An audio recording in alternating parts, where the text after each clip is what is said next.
Untuk membedah lebih dalam ini terkait seperti apa pasca putusan Mahkamah Konstitusi mengenai adanya pemungutan suara ulang PSU untuk dapat dilaksanakan di Kabupaten Patlawang. Lalu apa yang menyebabkan PSU ini dapat terjadi? Kami telah tersambung melalui sambungan Zoom bersama dengan Ketua Komisi Pemilihan Umum KPU Sumatera Selatan melalui sambungan Zoom. Ada Pak Andika Pranata Jaya. Halo, Assalamualaikum. Selamat siang, Pak Andika. Waalaikumsalam warahmatullahi wabarakatuh. Selamat siang. Baik, sebelumnya terima kasih Pak Andika sudah bergabung bersama kami di Liputan Metropolis Siang. Pak Andika, kita ketahui Pak, di hari Senin lalu MK sudah memutuskan Pak ya, hasil sengketa ini, mengingat bahwa sebenarnya sudah cukup lama begitu sengketa ini digulirkan, sehingga terjadilah hasil putusan ini. Mungkin mengawali perbincangan kita, Pak Andika sekaligus mengedukasi masyarakat yang mungkin awam, ingin mengetahui duduk persoalan hingga akhirnya ada sengketa dan akhirnya diputuskan PSU seperti apa. Mungkin Pak Andika bisa meng-highlights. Silakan Pak Andika.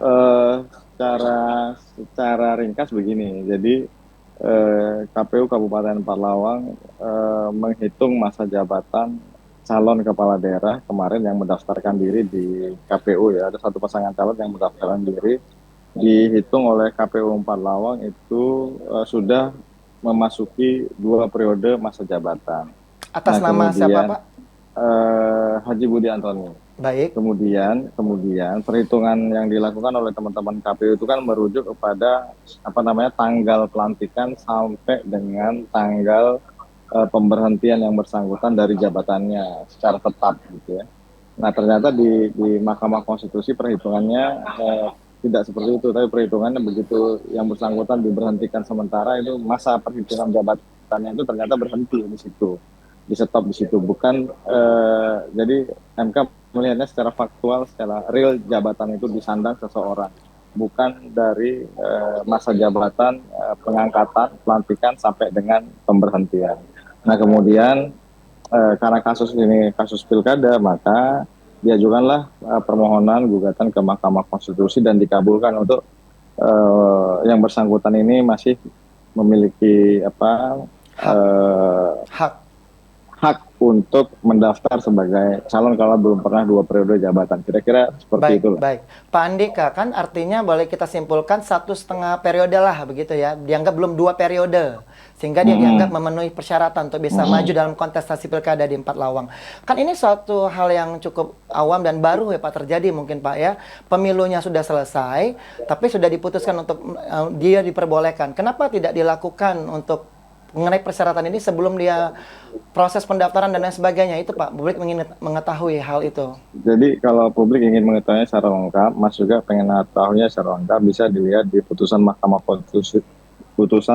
Konstitusi nomor 24 untuk kasus Kabupaten Patlawang. Dari di sana mulai dari permohonannya sampai dengan putusannya jelas tergambar. Itu satu. Yang kedua, kenapa ini nggak diperiksa sejak awal? Udah, ini sudah diperiksa sejak awal. Kemudian ini sudah diperkarakan juga di Badan Pengawas Pemilu di Kabupaten Patlawang. Ini setahu saya ya, ini juga pernah diperkarakan di Pengadilan Tata Usaha Negara, di Mahkamah Agung. Nah, makanya ini KPU menetapkan satu pasangan calon di Lawang. Pilkada Patlawang kemarin, gitu. Baik, dan putusan MK ini kan Pak bersifat binding and final begitu ya Pak ya. Artinya mengikat. Jadi hasil putusan ini mewajibkan untuk KPU Lawang melaksanakan pemungutan suara ulang selama 60 hari ke depan. Seperti itu ya Pak ya. Iya, Oke. betul. Persiapannya seperti apa Pak?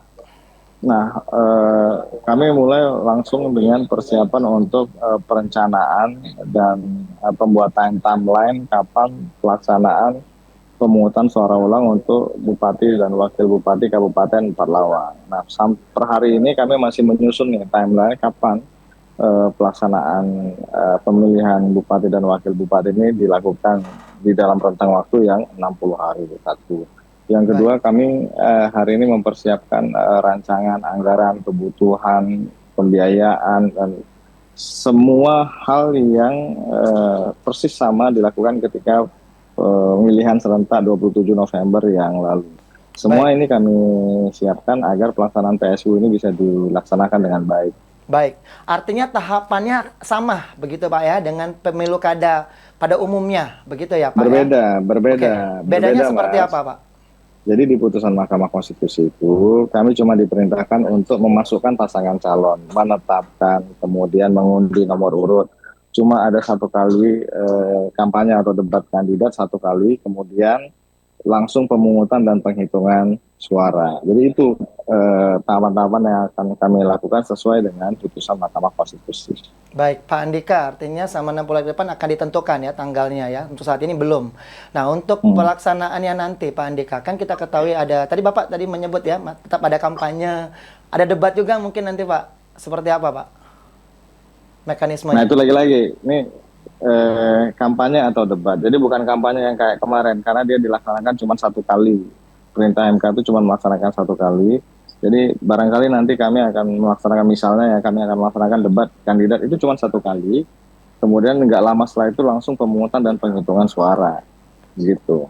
Oke, untuk persiapan logistik sendiri Pak, untuk saat ini seperti apa Pak untuk pelaksanaan PSU? Nah, hari ini kami dikumpulkan oleh KPU Republik Indonesia untuk semua provinsi-provinsi, ketua-ketua provinsi diundang untuk kami. Siang ini sedang berlangsung juga, kami sedang rapat lewat Zoom dengan Kementerian Dalam Negeri yang ini undangannya juga baru kami terima pagi ini. Kami langsung rapat, kemudian kami berkumpul nih untuk menyiapkan semua kebutuhan pilkada. Karena kan begini, untuk penetapan tanggal tadi ya, seperti penetapan Iya. tanggal tadi, penetapan tanggal itu akan ditetapkan oleh KPU Republik Indonesia. Nah, tapi sebelum menetapkan itu tentu kami akan memberikan masukan bahwa kalau kami dikasih waktunya tanggal sekian, maka kami butuh waktu untuk menyiapkan logistik, kami butuh ini, kami butuh waktu untuk koordinasi, kami butuh waktu untuk mempersiapkan kesiapan infrastruktur penyelenggara di tingkat kabupaten. Nah, maka dari waktu yang diberikan kepada kami secara total 60 hari, hari keberapa kami bisa melaksanakan menggelar pemungutan dan penghitungan suara. Itu yang sedang kami rumuskan bersama-sama. Gitu. Baik, kalau untuk pendanaannya sendiri Pak, PSU ini apakah nanti menggunakan anggaran dari KPU 4 Lawang, KPU Sumsel atau KPU Pusat Pak? Untuk pembiayaan pemilihan bupati dan wakil bupati itu kan dibiayai oleh APBD setempat. Nah, makanya ini sedang kita cek juga ketersediaan anggarannya tercukupi nggak di Kabupaten Empat Lawang. Kalau nggak tercukupi, maka akan kami bawa diskusinya ke ke provinsi ya, lewat KPU provinsi ke pemerintah provinsi Sumatera Selatan. Tentu kami akan harus mencari jalan ini agar perintah Mahkamah Konstitusi ini bisa dilaksanakan. Gitu. Betul, bisa dieksekusi ya. Nah Pak, kalau untuk pengambilan nomor urut, nanti apakah juga ada proses pengambilan nomor urut di kantor KPU 4 Lawang, atau ada mekanisme yang berbeda Pak? Kalau soal pengambilan nomor urutnya akan tetap sama. Jadi begitu kami tetapkan pasangan calon ini, kan pasangan calonnya sudah ada. MK juga sudah menyebut ini pasangan calonnya yang harus ditetapkan. Nah, berarti kami tinggal penetapan saja. Keesokan harinya kami akan langsung mengundi nomor urut pasangan calon ini. Gitu. Jadi pengundiannya prosesnya sama. Jadi pasangan calon itu diundang oleh KPU Kabupaten Empat Lawang, kemudian kita adakan mekanisme pengundian nomor urut. Setelah itu kita tetapkan nomor urutnya. Setelah itu selesai, kita langsung bisa cetak surat suaranya. Begitu nomor urutnya sudah ada. Baik, baik. Pak Andika, saya sebagai mewakili orang awam lagi Pak ya, publik ingin bertanya Pak. Kan ini kan hasil putusan MK ini kan akhirnya memperbolehkan Budi tadi Pak ya untuk bisa mendaftarkan diri yang tadinya tidak bisa mendaftarkan sebelumnya. Nah, apakah nanti diperbolehkan juga Pak jika ada calon lain juga yang ingin mendaftar dan memenuhi syarat, apakah masih bisa Pak? Nggak bisa, saya karena putusan Mahkamah Konstitusi itu jelas ya. Putusan Mahkamah Konstitusi jelas untuk Kabupaten Empat Lawang dia akan hanya ada 2 pasangan calon, namanya pun sudah disebut di situ. Ada pasangan calon bupatinya itu namanya Haji Jamsik Muhammad, kemudian satu lagi Haji Budi Antoni beserta pasangannya masing-masing. Jadi dipastikan hanya 2 pasang calon yang akan berkontestasi ya di pilkada di PSU. Iya, jadi tidak ada pembukaan pendaftaran pasangan calon lagi, atau ada partai lain yang mau mengusung calon lain, boleh nggak? Ya, nggak bisa.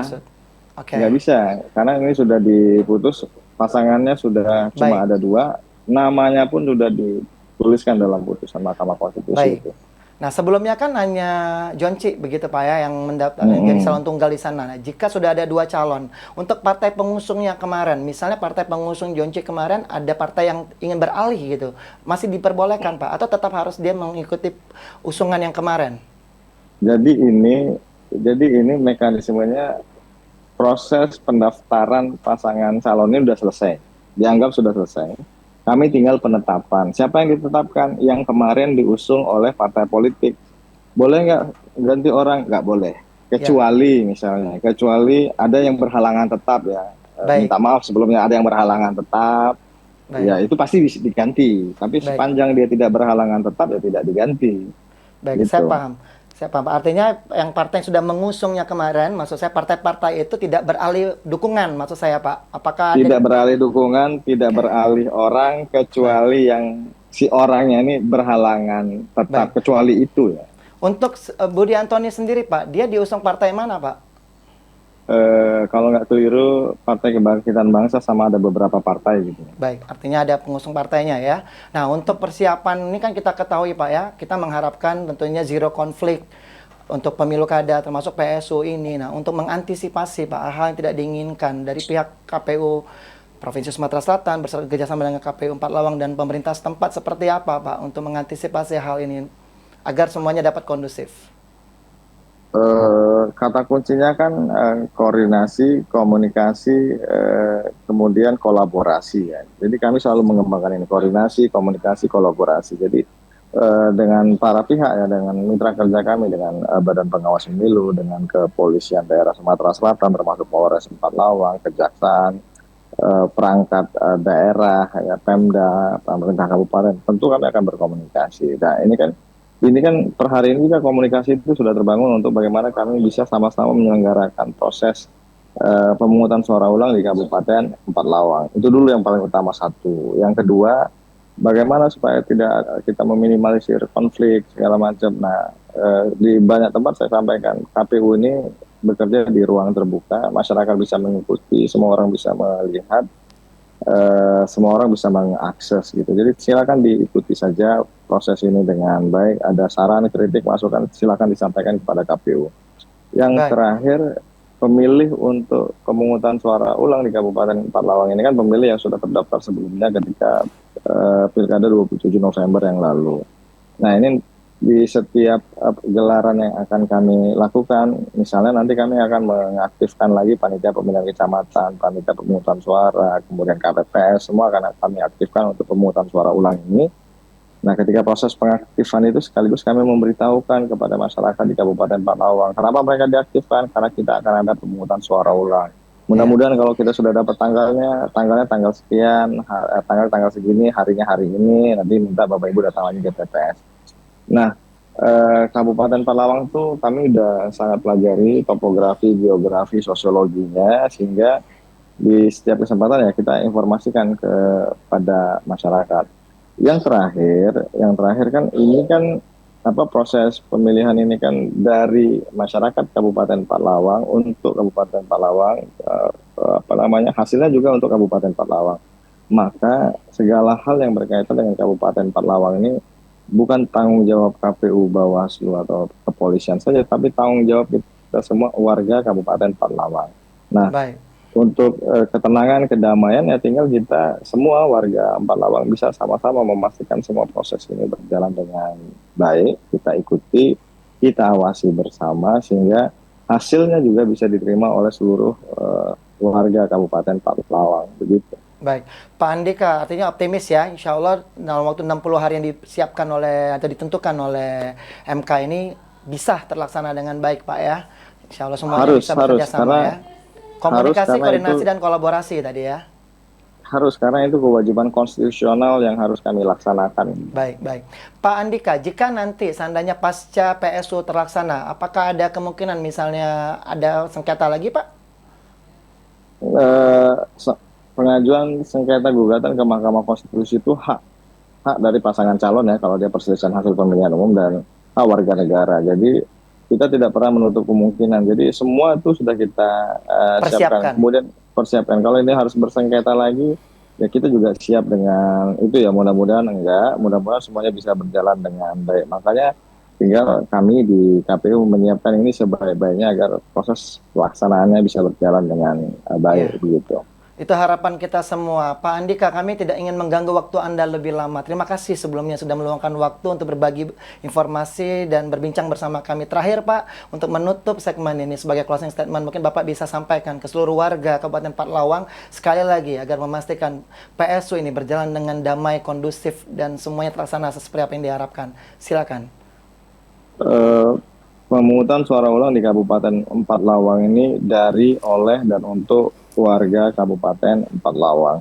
Jadi apa namanya, segala kebaikan yang ada di Empat Lawang ini sedang kita gairahkan supaya proses ini bisa berjalan dengan baik. Doakan kita semua sehat, biarkan kami bekerja dengan baik untuk di Kabupaten Empat Lawang ini. Saya sudah perintahkan teman-teman di KPU Kabupaten Empat Lawang bisa bekerja dengan cepat, kemudian bekerja cermat, kemudian memfasilitasi semua proses pelaksanaan pemungutan suara ulang ini dengan segera. Hari ini kami sedang koordinasi juga dengan Kementerian Dalam Negeri untuk menyiapkan semua anggaran dan kebijakan untuk dengan KPU RI untuk menyiapkan kebijakan untuk pelaksanaan bukan cuma di Empat Lawang, di beberapa kabupaten kota yang juga diminta dilakukan pemungutan suara ulang.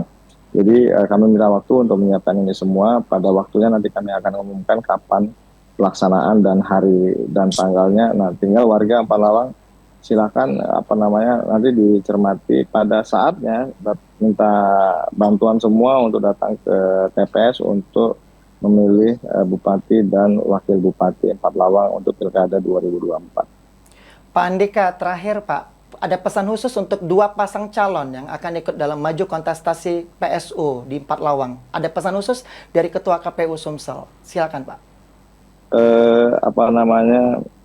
Dua pasangan calon ini kan tentu warga terbaik di Kabupaten Empat Lawang. Ayo kita ajak warga Empat Lawang berdemokrasi dengan baik, kita berikan contoh yang baik. Itu seperti yang saya sampaikan, segala kebaikan ini sekarang kita curahkan di Kabupaten Empat Lawang agar kebaikan itu tetap ada di Kabupaten Empat Lawang dan hasilnya juga baik. Saya kira itu. Baik, terima kasih Pak Andika Pernatajaya, Ketua KPU Sumatera Selatan sudah bergabung bersama kami di Liputan Metropolis Siang. Semoga sehat selalu Pak. Selamat Terima kasih ya. beraktivitas kembali. Iya, terima kasih. Selamat siang. Pemirsa